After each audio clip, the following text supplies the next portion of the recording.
Pada tahun 1997, sebuah keluarga kecil di desa Cepogo, Boyolali, Jawa Tengah, mendadak geger.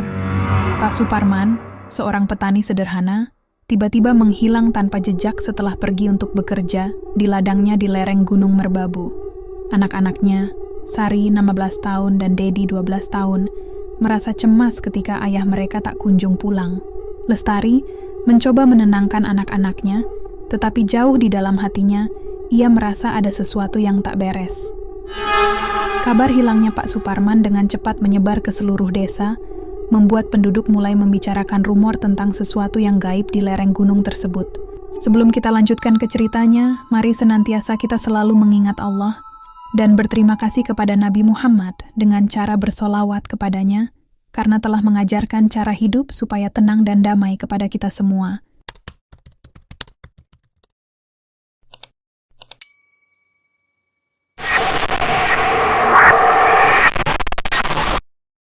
Beberapa tetangga membantu Bu Lestari mencari Pak Suparman, tetapi hari demi hari berlalu tanpa petunjuk.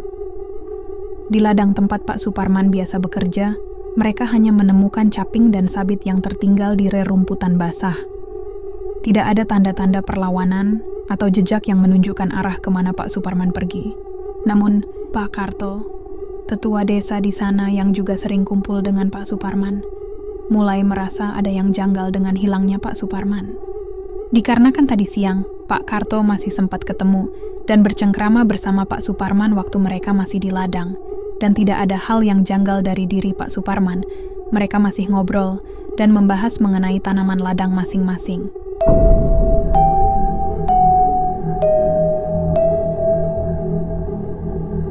Malam-malam berikutnya, Sari sering mengalami mimpi buruk yang aneh. Dalam mimpinya, ia melihat ayahnya berdiri di sebuah gua di lereng Gunung Merbabu, memanggil namanya dengan suara lirih. Setiap kali Sari mencoba mendekati sosok ayahnya, ia terbangun dengan jantung berdebar kencang.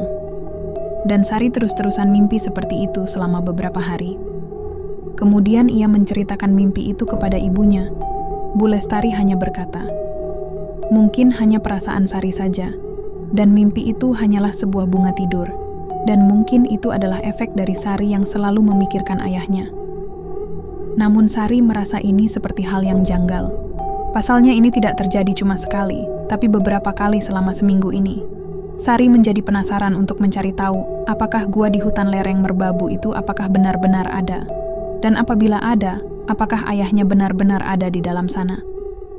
Pak Karto, yang merupakan tokoh spiritual desa, mulai melakukan semacam ritual pencarian untuk menemukan keberadaan Suparman. Ia bermeditasi di depan sesajen dan menyalakan dupa di depan rumah Suparman, berharap bisa mendapat petunjuk.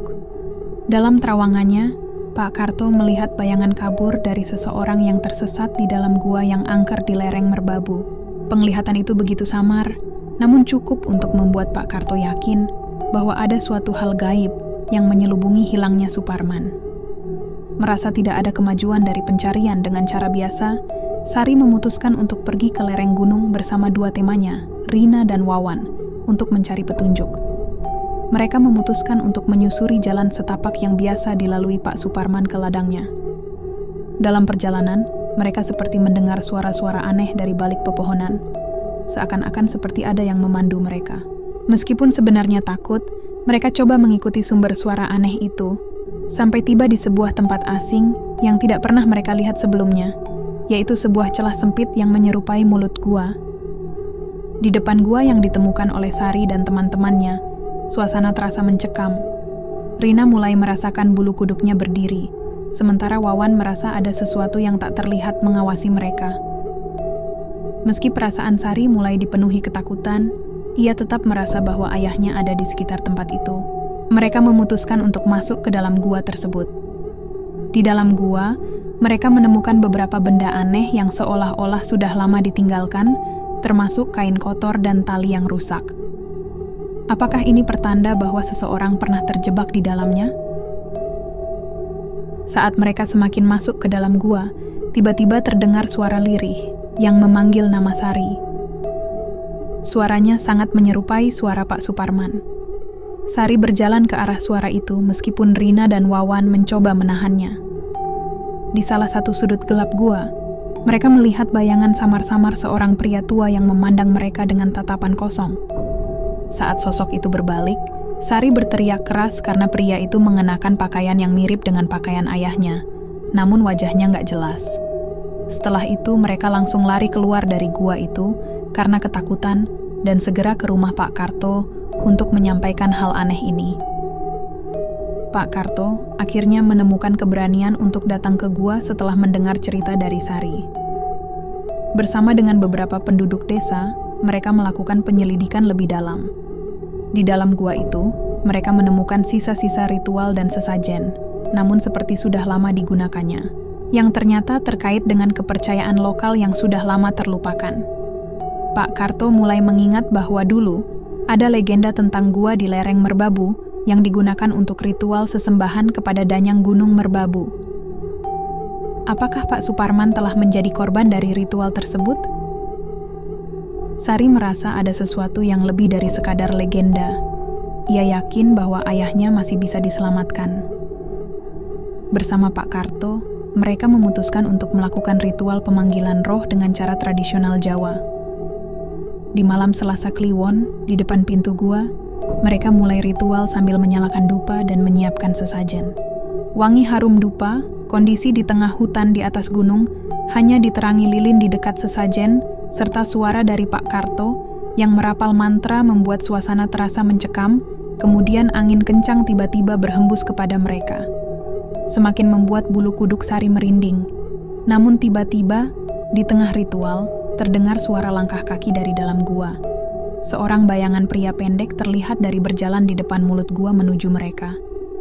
Setelah dari dekat ternyata dia Pak Suparman, dalam kondisi setengah sadar, keluar dari dalam gua sambil meracau tentang sosok hitam besar yang menahannya di dalam gua.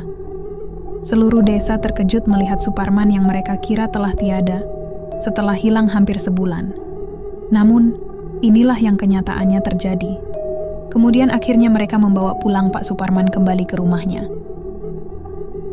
Kisah ini menyisakan banyak pertanyaan yang tak terjawab. Apakah yang menimpa Pak Suparman hanyalah sebuah fenomena alam, atau ada kekuatan gaib yang berperan? Desa Cepogo masih menyimpan misteri, dan Gunung Merbabu terus menjadi saksi bisu dari rahasia-rahasia yang tak pernah sepenuhnya terungkap. Memang tidak ada yang bisa membuktikan tentang hal gaib, tapi kenyataannya banyak hal mistis yang tidak dapat kita jelaskan dengan akal sehat,